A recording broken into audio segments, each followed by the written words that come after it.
There was recently a special election race in Kansas, which until recently hadn't gotten a whole lot of media attention, but now has Republicans all over the country pretty rattled. Now, this was between Republican John Estes and Democrat James Thompson. Now, what made this race very, very interesting was how actually close it came in a district which is heavily Republican. This is a very, very conservative district that hasn't had a competitive race for decades. It actually also went to Donald Trump by a huge, huge margin in 2016. Now, in this heavily red district, the Republicans, Ron Estes, was favored by about 29 percentage points. So the election ended up going to Ron, but he won by a total of 7 points. That means Thompson, a Democrat, made up a 22-point gap in the polls.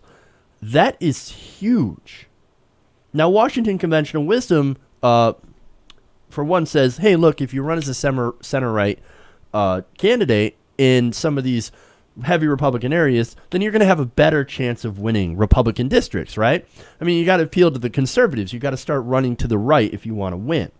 I mean, that's how Joe Manchin, Heidi Heitkamp, and Claire McCaskill won their elections, right? In their very conservative areas.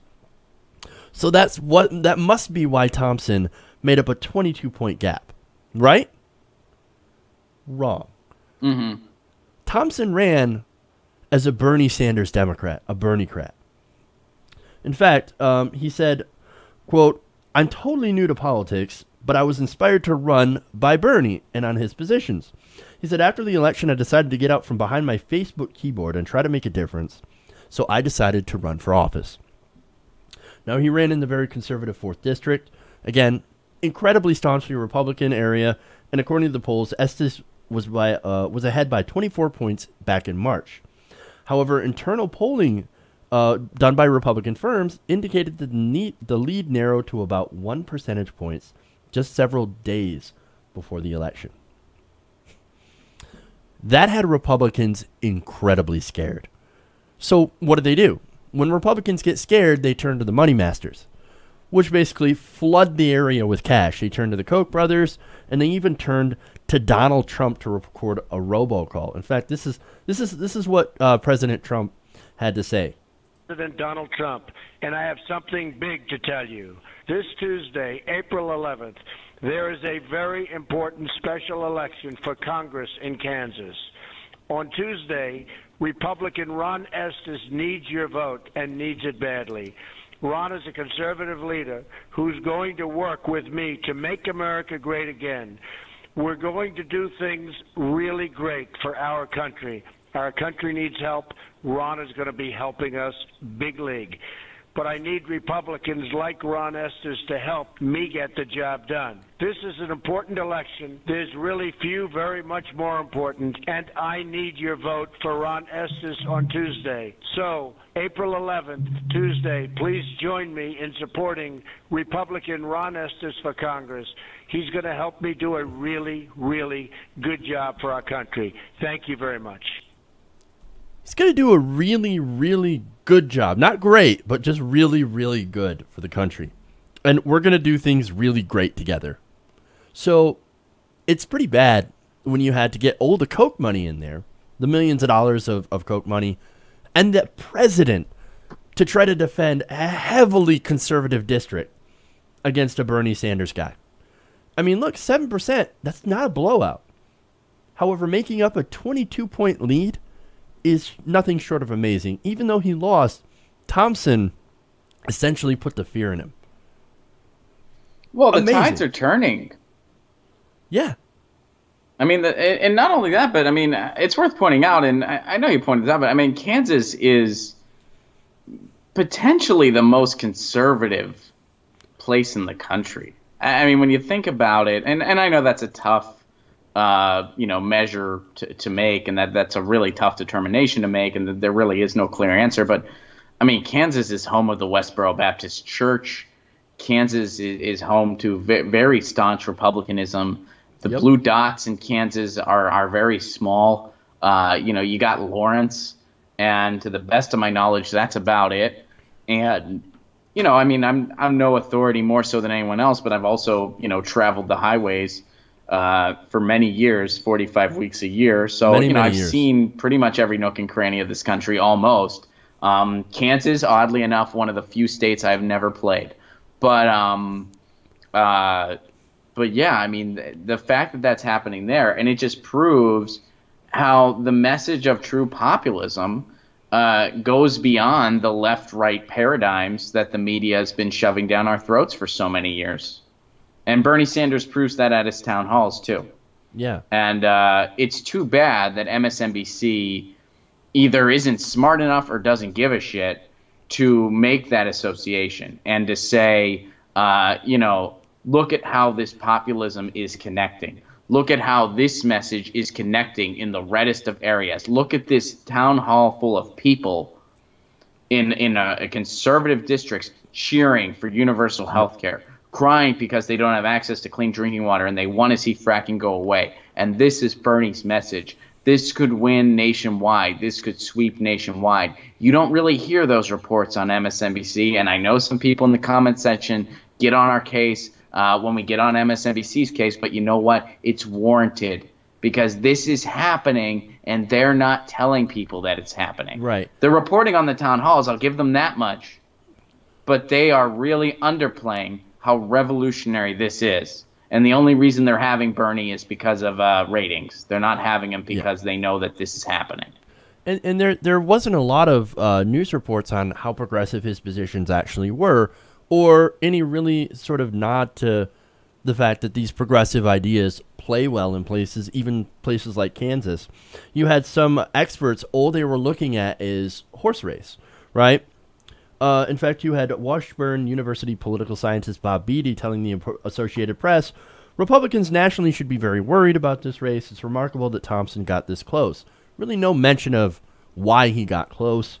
You also have Nate Silver, our good old friend at 538, saying any takeaway other than KSO4 is really worrying for Republicans is overthinking it.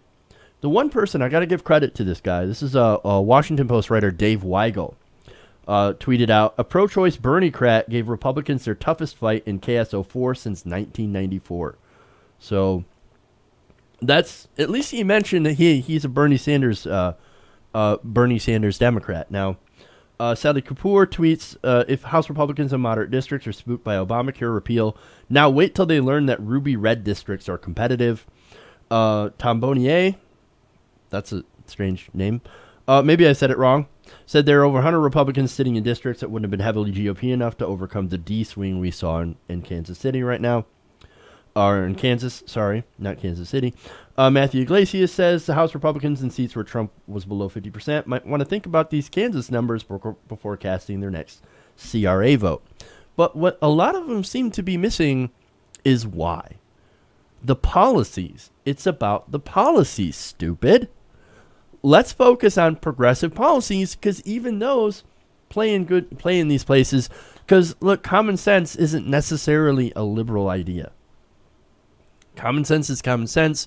As we mentioned before, whenever we talk about healthcare, this should not be a partisan issue. Everybody should be guaranteed the right to healthcare.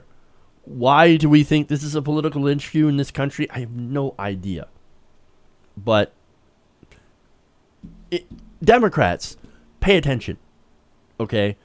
Mainstream Democrats, pay attention. If Bernie Sanders' ideas are popular enough in Kansas to make this competitive, imagine if they all actually started putting resources into winning in these states.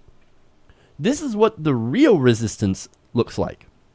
Not your phony resistance that you're running right now. Not lip service, not bumper stickers, not placards. This is resistance because this actually changes the paradigm. If people all over the country started running on progressive ideas, we could actually start. We not only could we win in some of these places, but we could potentially turn every conservative area purple because we're running on common sense ideas. That's what they're referring to when they say the resistance. They're resisting an actual progressive platform. They're resisting change. They're resisting change against the status quo, which is something the Republicans have always been good at. Yeah, I thought we were supposed to have one conservative party and one liberal party, it turns out we've got two conservative parties that tend to fight against change wherever they can, with notable exceptions, of course, that we have. It's amazing. So, I mean, what's your overall thoughts for this? My overall thoughts are what I've always been saying. I think that Bernie Sanders' message is one. I mean, he's basically a New Deal Democrat, and you know, one of the things I don't like as of right now over the whole like, oh, I'm a Bernie Sanders Democrat. I wish that was just people would just say, I'm a real Democrat. I'm an actual Democrat. Yeah. I'm what the Democrats are supposed to be. This is what the Democrats are supposed to stand for. And I think that this is showing us what actual populism has the potential to do in this country. Mm-hmm. I think this is showing us that people are starting to see through the bullshit because they're tired of suffering. They're tired of getting a raw deal. They're seeing through neoliberalism. They're seeing through the snake oil that the right has been selling them. I think a lot of people are coming around to the sham that Trump was and still is. And I think people are starting to get back to going towards their own interest. Mm-hmm. So the left in this country has an opportunity to, again, embrace a Green New Deal and become the party of FDR again, a party that did very well for about 40 years. We have an opportunity to go back in that direction. If history is going to repeat itself, we will go back in that direction. Because right now we're looking the way we looked in 1928. What happened after that was the Great Depression, but what happened after that, the New Deal. So we obviously need to go back in that direction. I know that the corporate Democrats are fighting history, and that's because they're not real Democrats. They're bought. They are bought. They're content with losing because their donors are happy with it. Yep. And, you know, like I said, I've given every benefit of the doubt that a rational person can. At this point, these people need outed. They need to get the hell out of the way. They need to get exposed by groups like Justice Democrats. And I think in the long run, the Democratic Party's dead, and we need a new third party. Hey, everybody. Thanks for watching this video. If you want to see more like this, please hit the subscribe button below. And if you want to support truly independent progressive media, please consider becoming a patron at patreon.com/TYTNation.